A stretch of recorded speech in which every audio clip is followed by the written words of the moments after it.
Assalamualaikum warahmatullahi wabarakatuh. Perkenalkan nama saya Meli S. Agustina dengan NIM 20124022 dari kelas C1 Informatika. Di sini saya akan menjelaskan mengenai marifatullah. Nah, apa itu marifatullah? Marifatullah itu adalah mengenal Allah atau cara tujuan kita untuk mengenal Allah secara lebih dalam. Nah, dalam artian mengenal itu, kita mengenal sifat-sifat Allah, kekuasaannya, maupun tanda-tanda keberadaan Allah Subhanahu wa Ta'ala. Menurut Imam Al-Ghazali, marifatullah itu adalah pengetahuan yang tidak menerima keraguan terhadap zat dan sifat-sifat Allah. Nah, bagaimana cara kita mengenal Allah?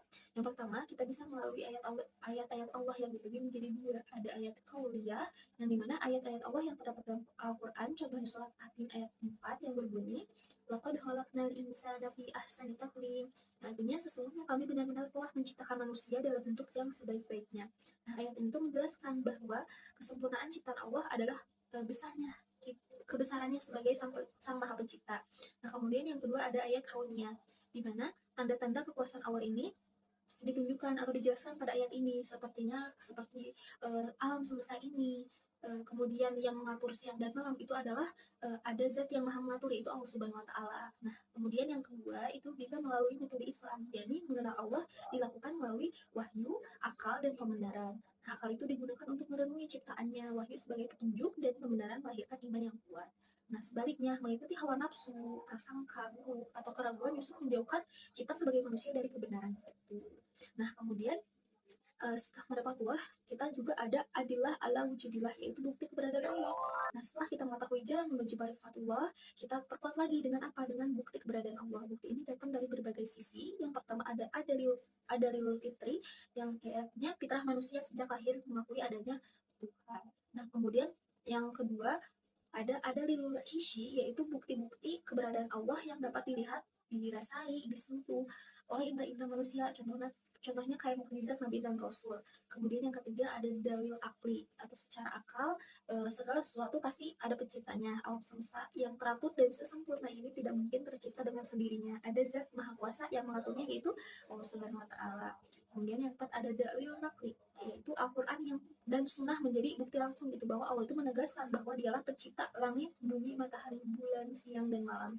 Nah, firman itu menjadi penegasan bahwa Allah itu ada, esa Allah itu satu dan tidak ada yang menyerupai Allah Subhanahu wa Ta'ala. Kelima ada dalil ta'rif dari sejarah para nabi terdahulu. Kita belajar bahwa tidak ada kekuatan yang dapat mengalahkan kehendak Allah Subhanahu wa Ta'ala. Nah, kemudian setelah kita uh, tahu ke cara mengenal Allah, terus diperkuat dengan keberadaan Allah, kita juga harus uh, perlu memahami gitu, apa saja sih penghalang yang membuat manusia itu terkadang sulit untuk mengenal Allah, untuk lebih dekat kepada Allah. Nah, secara umum ada dua jenis penghalang atau menjadi keraguan kita. Yang pertama adanya penyakit syahwat atau madarus syahwat. Nah, apa sih itu? Ini berkaitan dengan penyakit hati atau keinginan duniawi dan perilaku tercela. Sifat-sifat ini dapat mengakibatkan seseorang menjadi al-maghdub atau golongan orang-orang yang dimurkai Allah. Nah, contohnya seperti apa? Contohnya seperti al-fisyu atau kefasikan. Ini melanggar perintah Allah dan tenggelam dalam dunia hingga lalai. Kemudian yang kedua ada al-kibru, kesombongan hati yang enggan menerima kebenaran. Kemudian yang ketiga ada al-zulmu, yaitu kezaliman yang tidak mengikuti petunjuk Allah meskipun sudah diberi peringatan. Kemudian yang keempat ada al-kizbu, kedustaan, kebiasaan berdusta yang membuat hati sulit menerima ilmu dan kebenaran. Yang kelima ada kasratul masyi atau banyaknya maksiat. Nah, obat dari penyakit syahwat ini adalah mujahadah, yaitu kesungguhan dalam bertaubat dan meninggalkan maksiat-maksiat tersebut. Nah, Allah berfirman dalam Quran surah Al-Ankabut ayat 69, dan orang-orang yang bersungguh-sungguh di jalan kami, pasti kami tunjukkan kepada mereka jalan-jalan kami. Kemudian yang kedua ada penyakit subhat atau madarus subhat, yaitu penyakit yang bersumber dari keraguan, kelemahan akal, hingga membuat seseorang itu terombang-ambing di dalam kebingungan. Nah, sifat-sifatnya itu diantara lain ada al-jahlu, kebodohan. Kemudian yang kedua ada al-irtiyab atau keraguan-raguan, ragu terhadap kebenaran karena kurangnya ilmu. Kemudian yang ketiga ada al-inhiraf atau penyimpangan, tidak mau berpegangan pada wahyu, lebih mengikuti hawa nafsu. Yang keempat ada al-ghaflah atau kelalaian, lalai di akhirat dan sibuk hanya dengan dunia. Nah, obat dari penyakit subhat ini adalah menambah ilmu, khususnya ilmu agama. Nah, sebelumnya kita sudah tahu tentang cara mengenal Allah, membuktikan keberadaannya. Sekarang kita masuk pada inti dari marifatullah, yaitu tauhidullah atau mengesahkan Allah dalam seluruh aspek kehidupan. Tauhidullah ini berarti menjadikan Allah satu-satunya Tuhan yang kita sembah, satu-satunya yang maha berkuasa, dan satu-satunya yang maha pencipta. Tauhid ini terbagi menjadi 3 bagian. Yang pertama ada tauhid rububiyatullah, yaitu keyakinan bahwa Allah satu-satunya Rob, Raja pencipta semua makhluk di alam semesta ini, seperti dalam surah An-Nas ayat 1, "Qul a'udzu birabbil nas," katakanlah aku berlindung kepada Tuhan yang memelihara dan menguasai manusia. Dialah Al-Khaliqon, pencipta segala sesuatu, Ar-Rizqan, pemberi rezeki semua makhluk, Malikan, pemilik dan pengatur alam semesta. Artinya tidak ada kejadian apapun yang terlepas dari kehendak Allah Subhanahu wa taala. Kemudian yang kedua ada tauhid mulkiyatullah.